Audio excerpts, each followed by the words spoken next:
All right. What happens if you evaluate sine or cosine of a sum, right? So, if sine of a plus b equal, is sine of a plus b the same as the sine of a plus the sine of b? Why or why not, right? So we're going to figure that out today. We're going to work through that process and what that looks like, and write the formulas not only for the sum but also for differences as well. So. To prove that an angle sum identity for sine and cosine, right? Obtain a resource page. So hopefully everybody has those. Can I get the extras? Okay, so get this resource page, and we're going to use this to come up with the sum and difference. So review the diagrams on the resource page. Okay, the smaller diagrams represent the triangles in the main diagram and are provided to help you determine the expressions for the various side links. Okay, notice which sides are labeled and how they are labeled. The goal is to write the formulas for the sine of a plus b and the cosine of a plus b. So you have like each triangle pulled out, right? So you got a plus b is the big triangle. Okay, you have the B triangle and the A triangle pulled out. Okay, so where are sine of A plus B and cosine of A plus B on the main diagram? So where would the sine of A plus B be on the main diagram?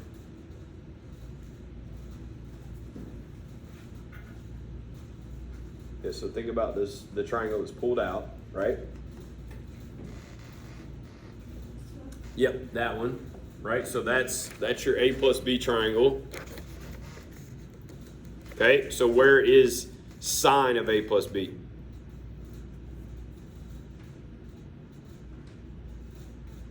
It's the only line that's different. It's the dotted line, right? Opposite. So it's the dotted line. So that's your sine of A plus B is that dotted line. Okay, you got me? Dotted line here, dotted line here. You could probably label that, right?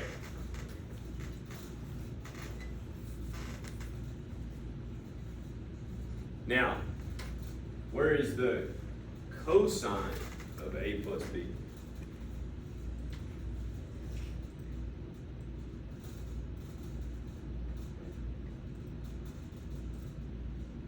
Where would the cosine be? Correct, right? So the A plus B triangle is the line on the bottom.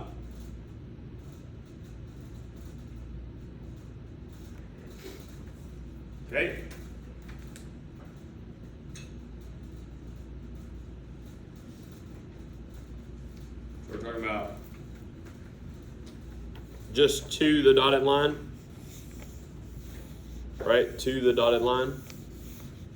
That's cosine, right? All right, part two. Number 2 says, now label on your resource page, label the segment shown in bold at the right. Okay? So that would be this one. What is that line? So we're talking about this line here. What line is that? Sine of B. Label it. Sine of B. Sine of B. I guess I could label these with you guys.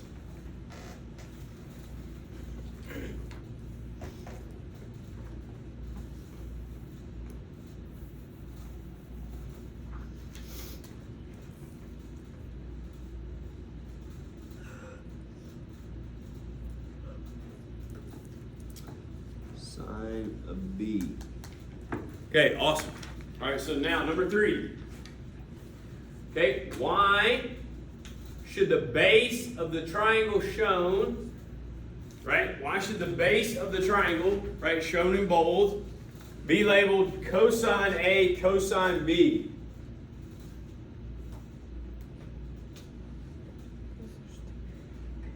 Okay, be careful. Okay, so why should the base, now this is all, now notice, is this to the dotted line or all the way? Huh? It's all the way, right? So if we're talking all the way across, they said, why should it be labeled cosine A times cosine B?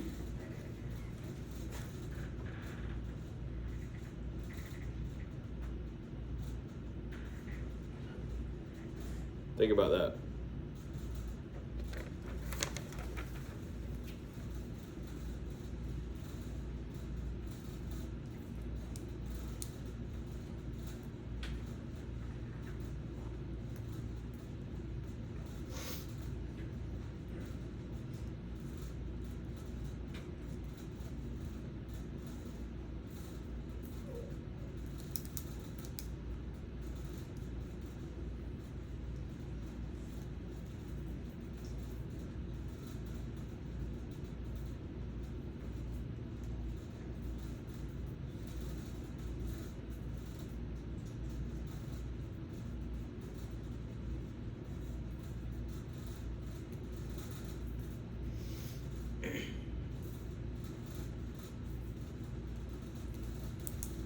Any thoughts?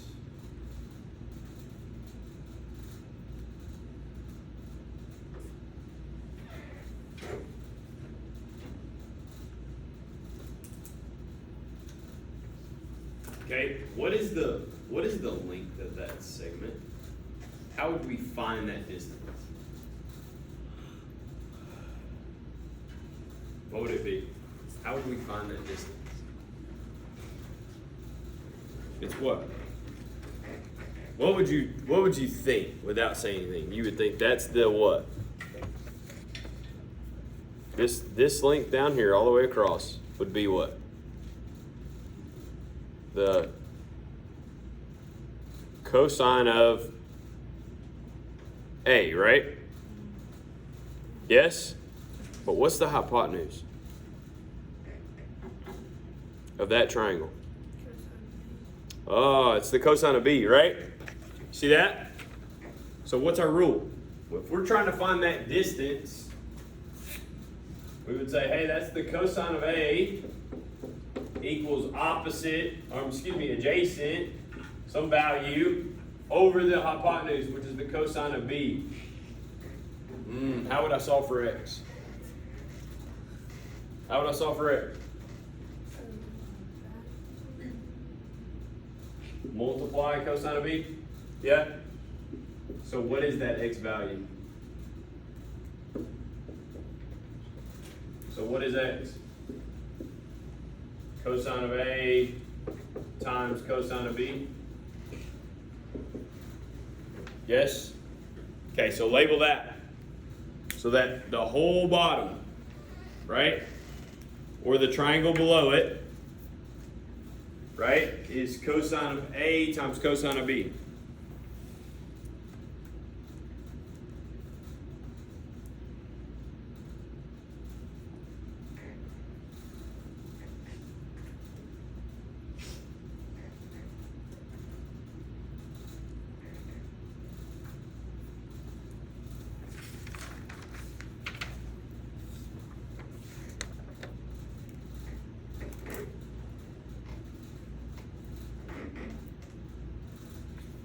Okay.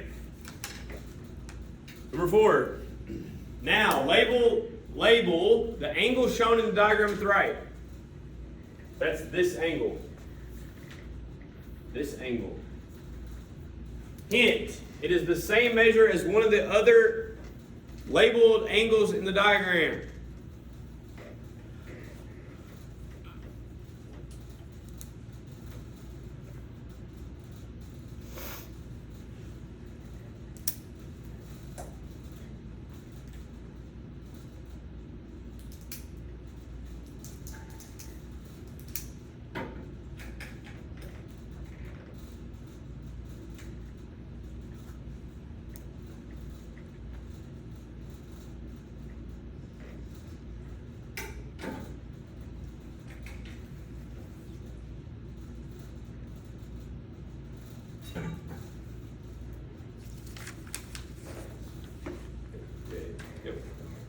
Anybody figure out that angle yet?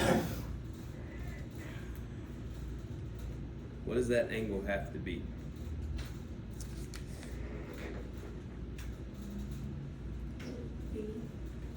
We're talking about this angle here.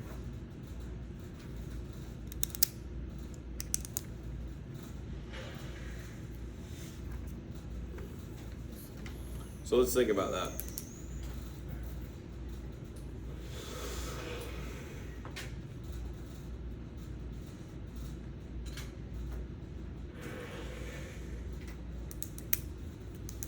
All right, so if we're looking at this, okay, we're looking at this.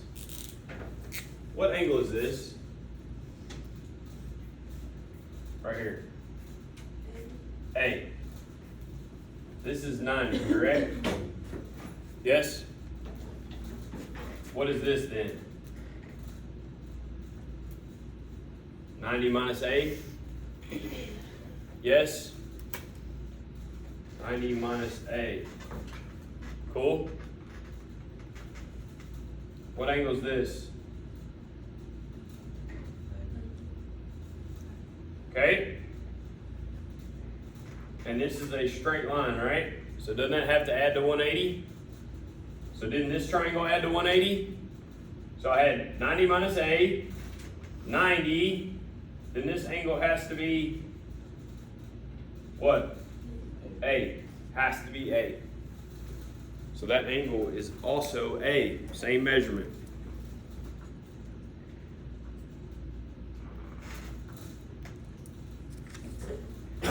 Okay, has to be A, this angle here.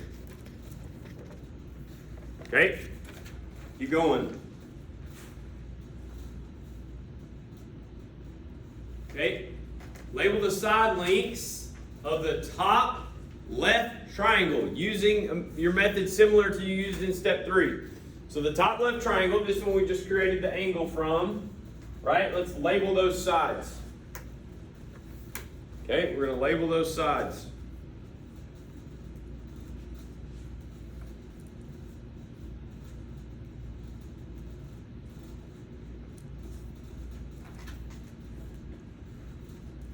Well, we already know one side. The hypotenuse is what? Sine of B. Sine of B, good.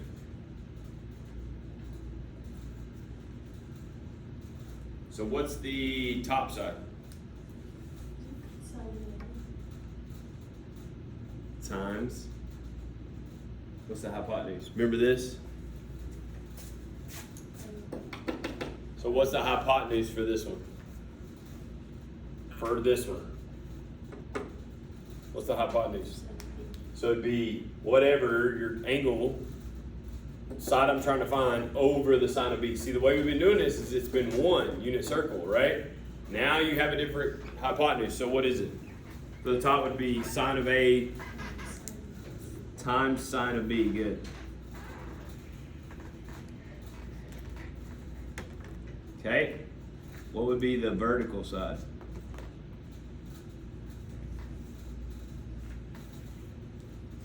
What would be the vertical side?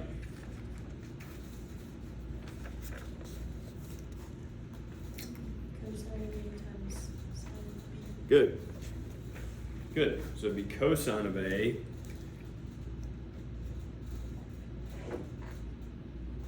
times sine of B.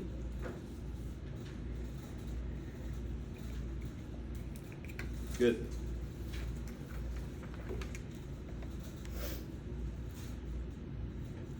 Okay. All right, 6. Now, can we write an equation for sine of A plus B?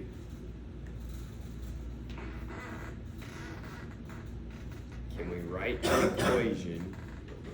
Did I skip anything?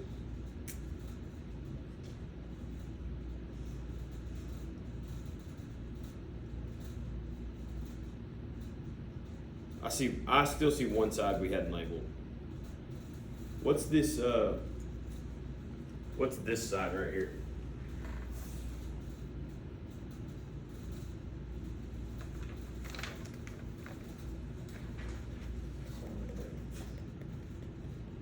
What's a hypotenuse?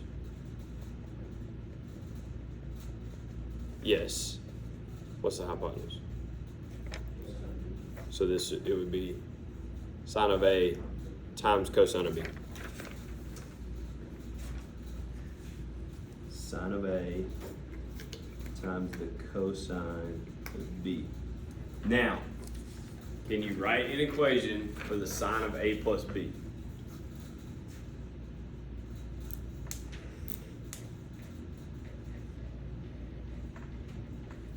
Which line was the sine of A plus B? The dotted one. What line's the same as that?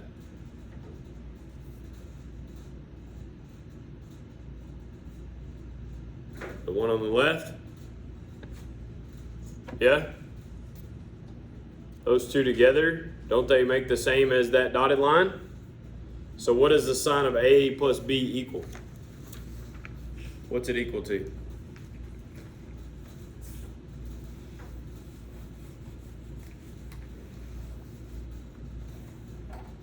Right? Like, all I'm saying is this dotted line, that's sine of A plus B, correct?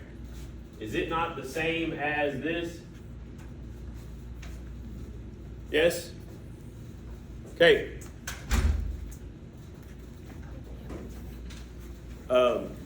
It is, right? So don't we have those two sides? Correct? Yes. So what is the sine of A plus B equal?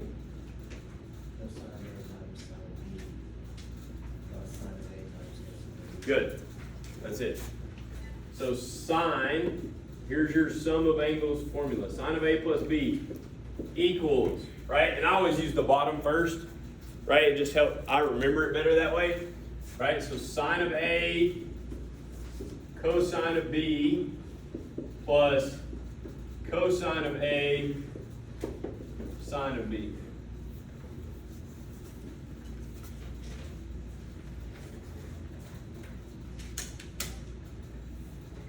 Okay, what about the cosine? What about the cosine of A plus B?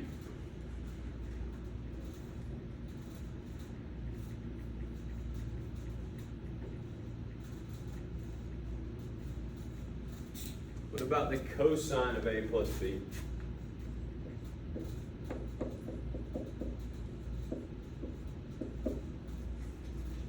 Which one is that? This one? Yes? Now, do we have anything that's the same as that?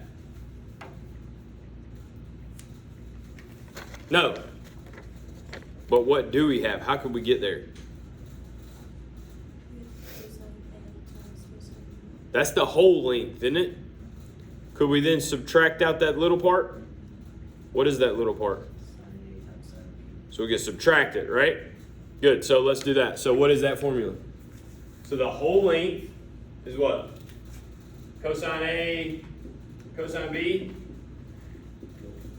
And we're subtracting what? This little piece up here?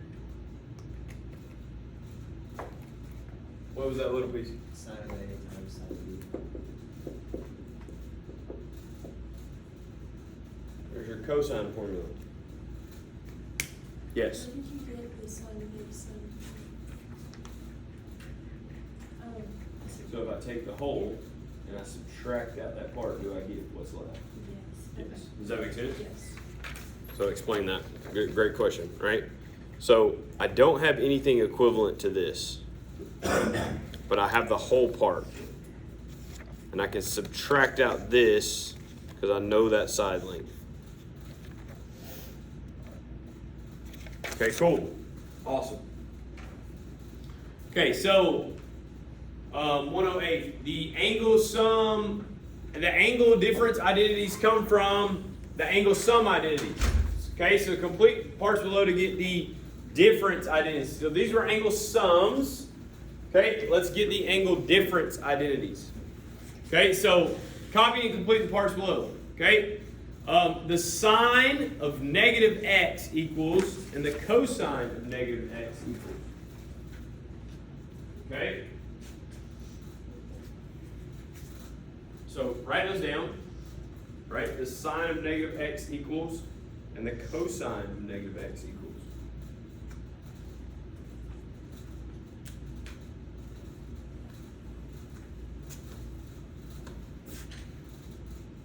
Get these in a different color.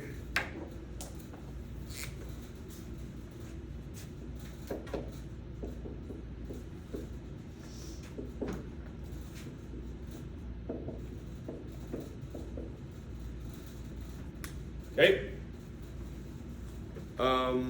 Give me an angle that we know.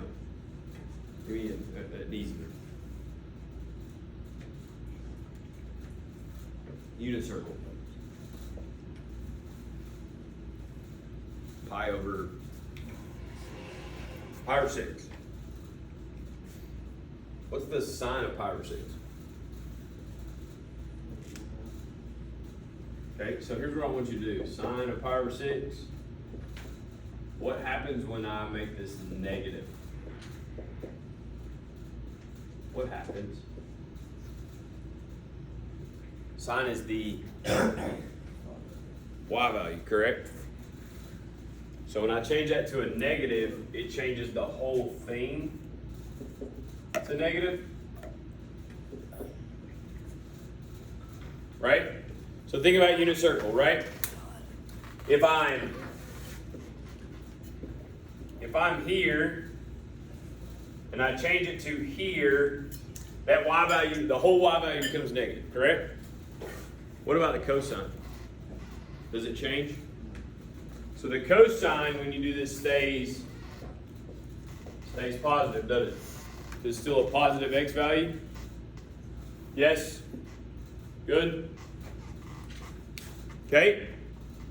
Use the fact that sine of a minus b is equal to the sine of a plus negative b.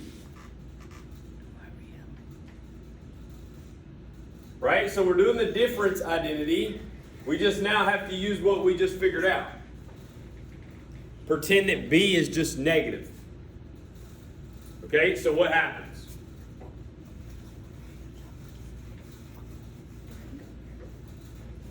So if this is sine of a minus b or plus negative b, what happens? I have what? Sine of a doesn't change, right? It's positive. What about cosine of a negative b? Does it change? No, so it's sine of a, cosine of b. Okay, over here, what happens? Cosine of a is positive, stays positive, right? What happens to the sine of b if it's negative? It makes the whole thing negative, right? So this is minus cosine of a sine of b.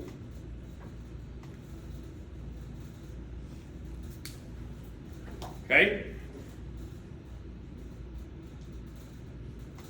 So there's your difference, right? You just change the sign on that one. Fairly easy.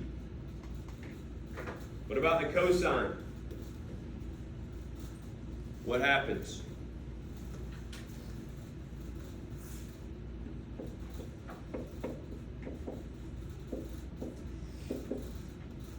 Okay, well we should know cosines don't change. So this is cosine of A, cosine of B. All right, sine of A is positive, so it doesn't change. But sine of B is negative, so it makes the whole thing negative. So this sine's going to become a plus. Sine of A, sine of B.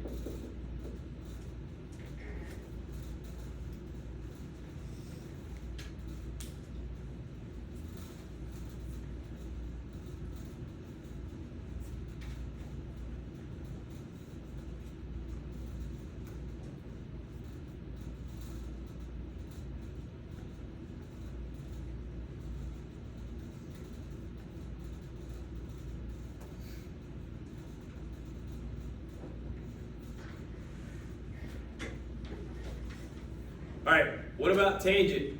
Right, that's the next thing. What about tangent? Okay?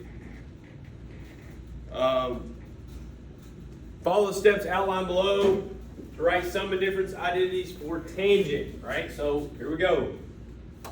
So tangent of A plus B. Start by rewriting tangent of A plus tangent of B using sine and cosine. Okay, how can I do that? What would that look like? What is tangent?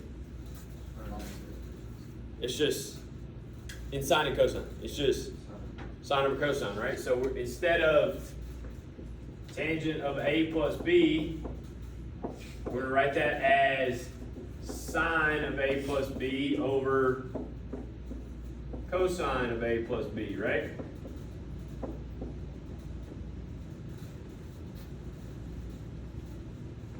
Sure? Do we now know sine of A plus B and cosine of A plus B? Correct answer is, yeah, coach, right above it, right? Okay, so now let's write that out.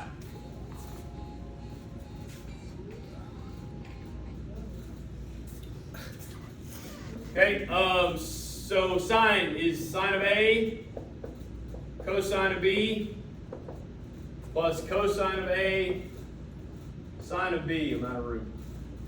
Over cosine is cosine of A, cosine of B, minus sine of A, sine of B.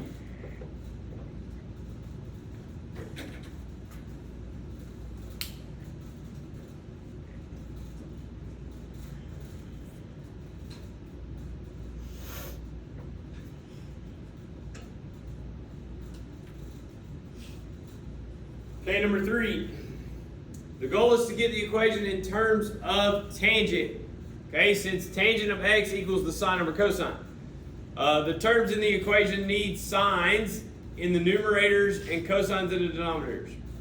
To achieve this, multiply the numerator and denominator of your expression from step 2, that would be this, by 1 over cosine of A, cosine of B, and then simplify.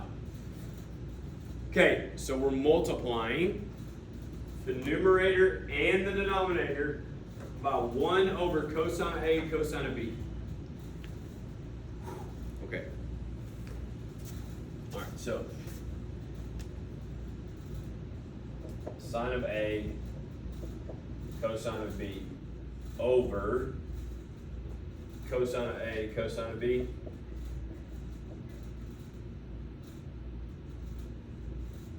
Plus cosine of A, sine of B over cosine of A, cosine of B. All over. That's the numerator. Denominator. Cosine of A, cosine of B over cosine of A, cosine of B minus sine of A, sine of B over cosine of A, cosine of B. All right. Now let's simplify. Woo, what happens? Over here, what goes away? Cosines? Yes? Over here, cosine of A goes away? Yes? Down here, this becomes 1. Nothing cancels. Okay, so what do we have? Sine of A over cosine of A plus sine of B over cosine of B over 1 minus sine of A, sine of B, cosine of A, cosine of B. All right, so now can we change that to tangents? Correct answer is what? Sine of A over sine or cosine of A is what? Come on. Sine of A over cosine of A is what? Tangent of A.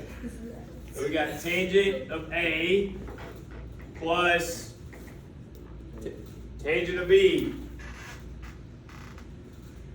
over 1 minus tangent of A times tangent of B.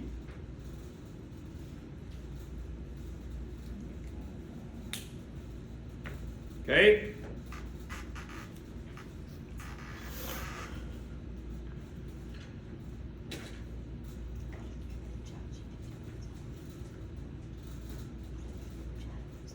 Okay, now, so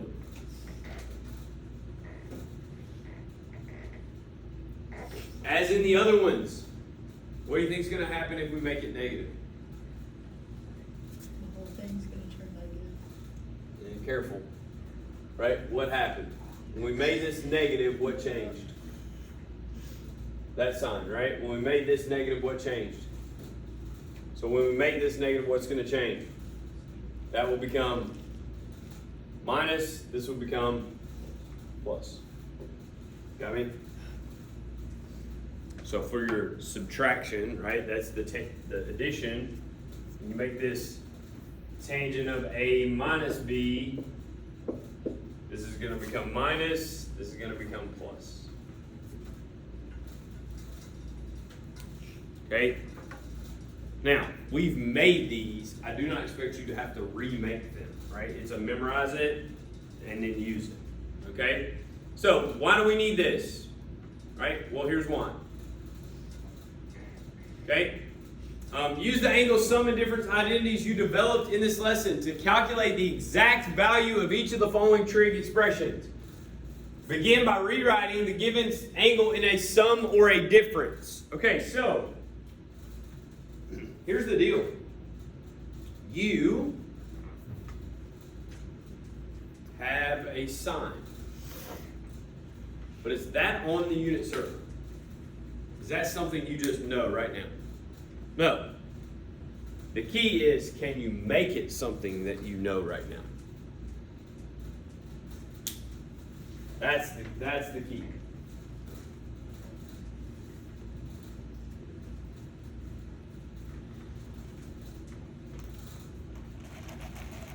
It's maybe hard.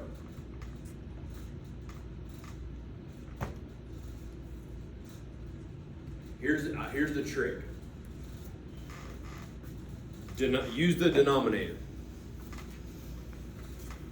What are denominator values on the unit circle that we know? 6, 4, 3, 2, right? Or whole numbers, right? Okay, so 6, 4, 3, and 2.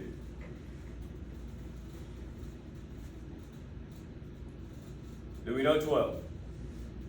Not on the unit circle, right?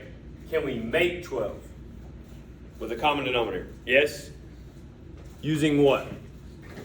6 and 2 or 3 and 4. Try one of those.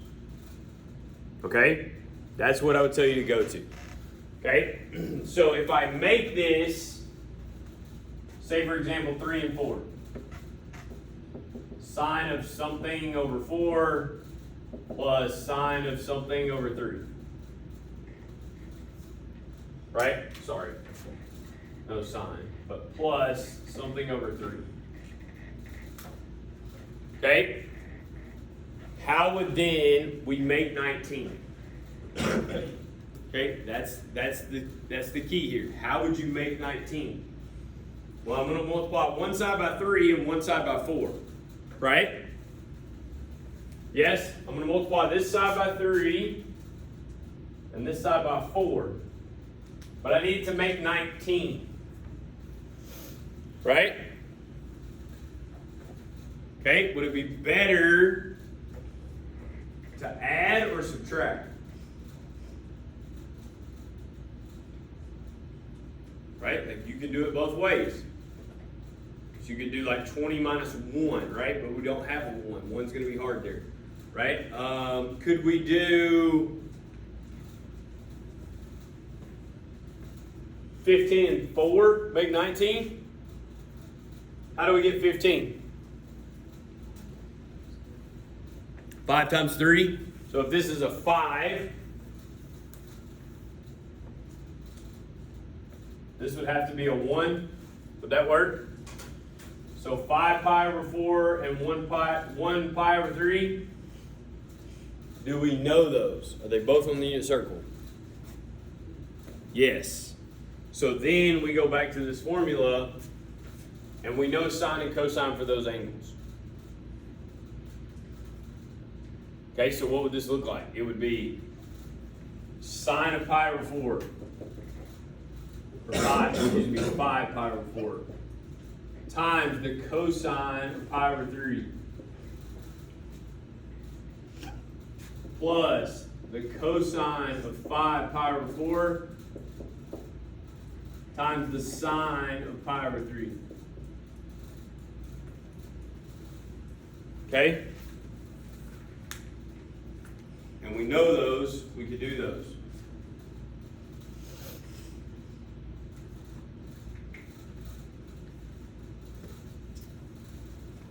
Okay, so 5 pi over 4 is what?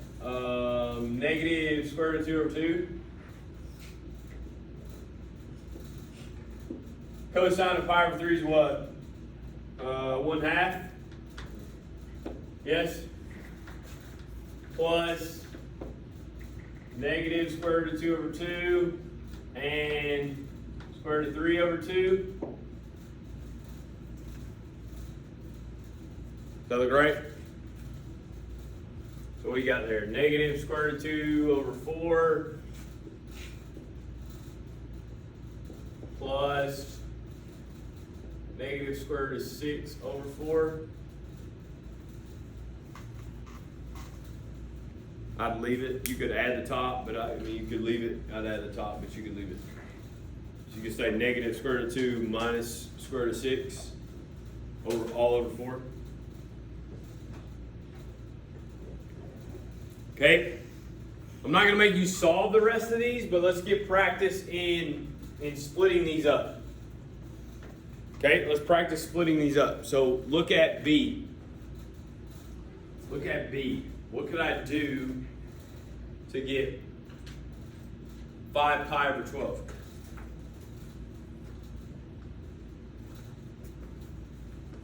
What could I do to get 5 pi over 12?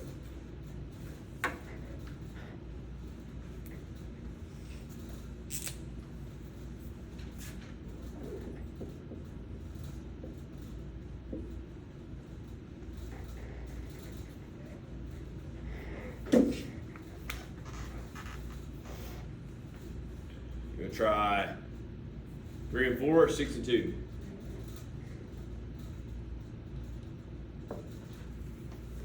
Okay, so if we try 3 and 4, are we gonna be able to make 5?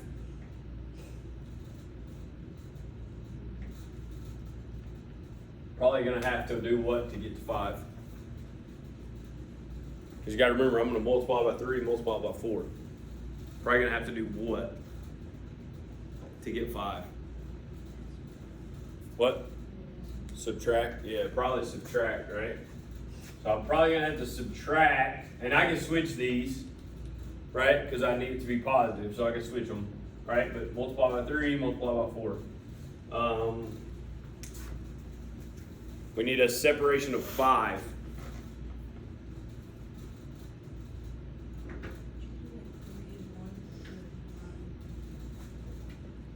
Well, what now? 3 times 3 is 9. Minus 4? Yeah, sure. So 3 times 3 and then 1 over here? Sure. So 3 pi over 4 minus 1 pi over 3? Sure. Right? Because what does that get you? 9 pi over 12 minus 4 pi over 12. 9 minus 4 is 5. See how it works? Cool. Try the next one. See if we can split the next one up. Last one. Try to split that one up.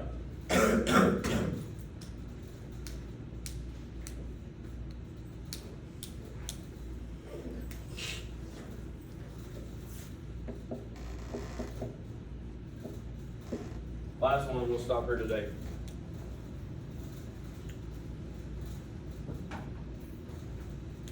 We're gonna try.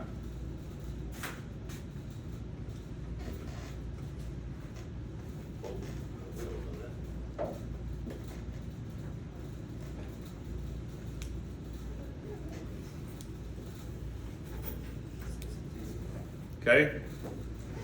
So if we try 6 and 2, what you got? Because you're gonna multiply by 2, you're gonna multiply by 6. 4 and 3. 4 where? Over the 6. So 4 times 2 is 8. And then 3 over 2. 3 times 6 is 9.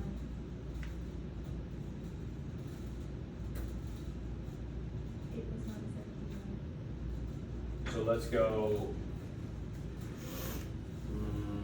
How about we do this then? No, we can't do that.